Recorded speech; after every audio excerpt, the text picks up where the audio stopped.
The Minnesota State Retiree Council, AFL-CIO, is pleased to welcome Justice Paul H. Anderson, who served on the State Supreme Court for Minnesota for 19 years before reaching mandatory retirement age, and prior to that served 2 years as Chief Judge on the Court of Appeals. Welcome back, Justice Paul Anderson. Why is voting so important? Voting is one of the most fundamental rights guaranteed in our most fundamental law, which is the Constitution. Under our Constitution, sovereignty is not in the state, as Putin in Russia would do. Sovereignty rests with the people, and how they exercise that sovereignty is through the ballot box. They show up and vote. And we have in our country a regular system of being able to vote. You can either affirm what you like about government, or you can, voting is in a sense an institutionalized revolution. We can revolt, we can change, but it is how the people really exercise their role in our society. And if I may, Dan, I'd like to quote something. It's a patriotic duty. An opinion I wrote on voter ID, I quoted Thomas Jefferson, and he says, "I know no safe depository of the ultimate powers of society." He was talking about sovereignty there, but the people themselves. If we think them not enlightened enough to exercise their control with wholesome discretion, the remedy is not to take it away from them, either by disenfranchisement or to encourage self-disenfranchisement, but to inform their discretion by education. It is the key element upon what our country rests. What is happening to voter participation in presidential elections? Are the numbers going up or down, or are they staying about the same?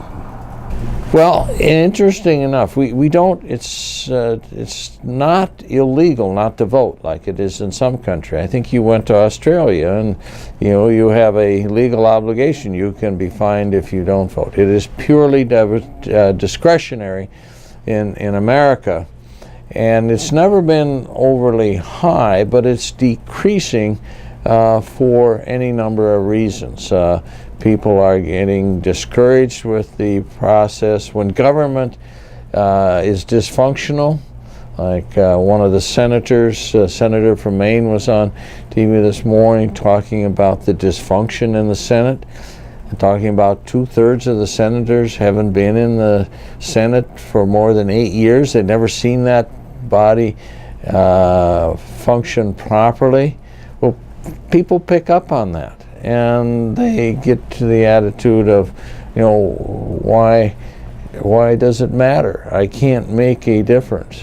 Well, people can make a difference, and but those are some of the things that are happening that discourage people in voting. And then there are other very overt things where powers that be make it difficult to vote, or by political ads or whatever, they encourage people not to vote.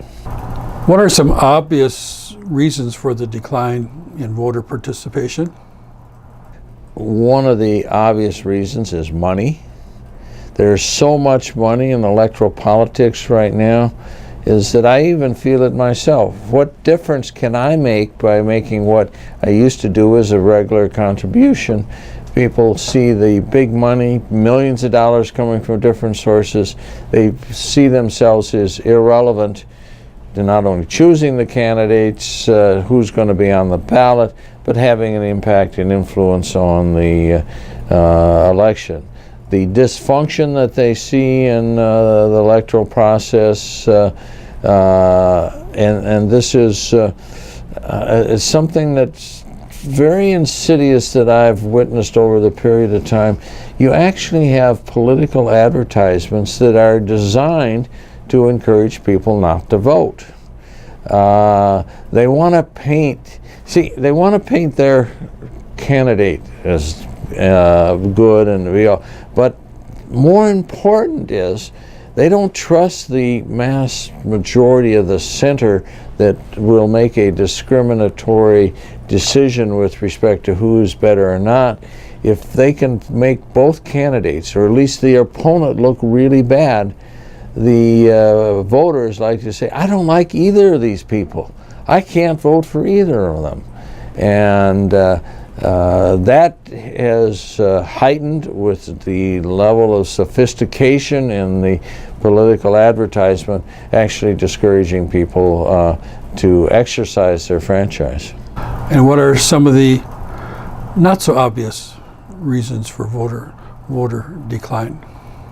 Well, I think the political advertising, which I just mentioned, is not so obvious, but our society moves so much faster now than it used to, and I think it's this whole concept underlying is that I don't make a difference, and I can't make a difference in the process, and that is so wrong.